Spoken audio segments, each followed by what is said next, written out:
गांव का शांत वातावरण, खेतों में सूरज की किरणें गिर रही। धीरज अपने खेत में खड़ा है, मिट्टी को हाथ में लेकर देखता है।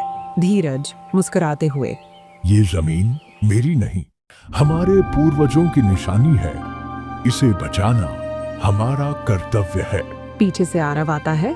बाबा, आपको फिर से खेतों में देखकर अच्छा लगा, लेकिन आज तो पंचायत भवन में मीटिंग है ना?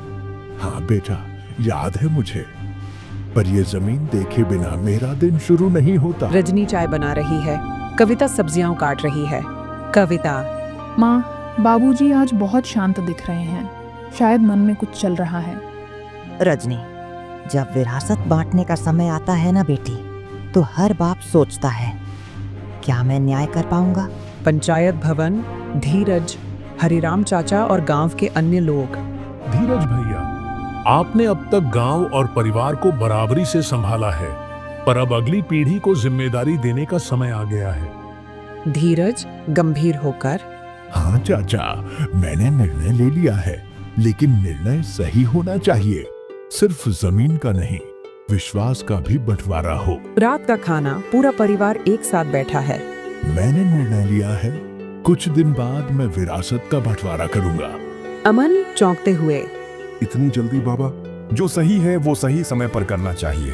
परिवार एक साथ रहे, यही ज्यादा जरूरी है।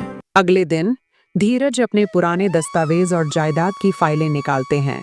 कौन क्या संभाल पाएगा, ये जानने के लिए दिल और दिमाग दोनों से सोचना होगा। पारिवारिक फोटो उठाते हैं, सभी एक साथ हंसते दिखते हैं।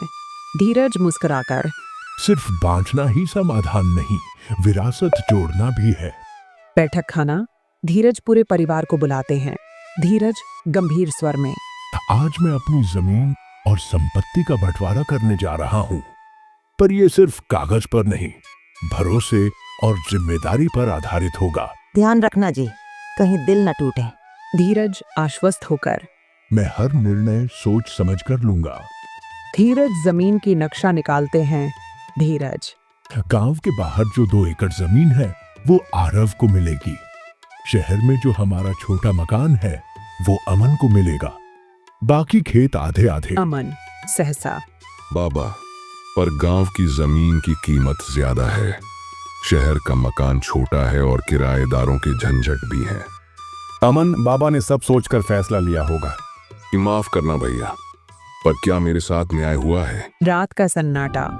अमन और कविता छत पर बात कर रहे हैं। अमन भैया, आप हमेशा बाबा की बात मानते थे, अब अचानक इतना आक्रोश क्यों?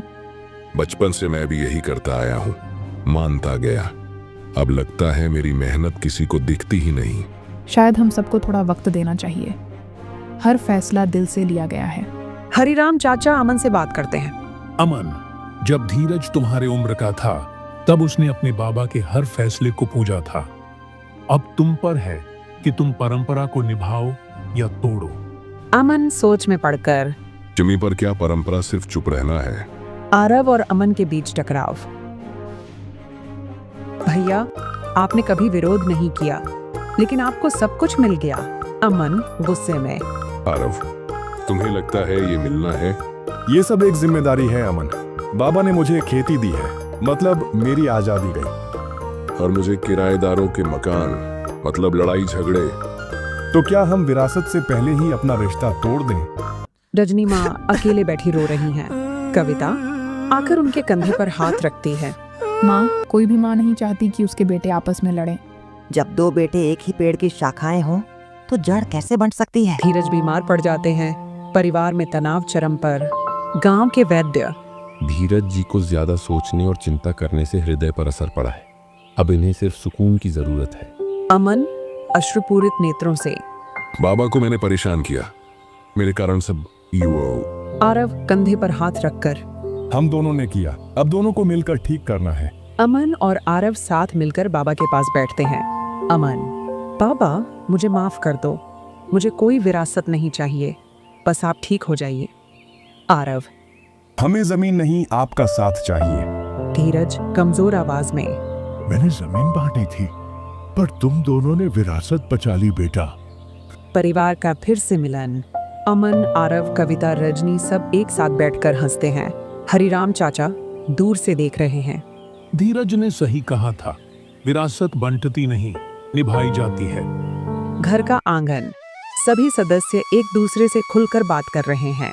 धीरज धीरे से मुस्कुराते हुए, जो होना था हो गया, पर अब मैं चाहता हूं कि हम भविष्य की बात करें। अमन, बाबा, मैंने बहुत सोचा, जिंदगी में संतुलन जरूरी है।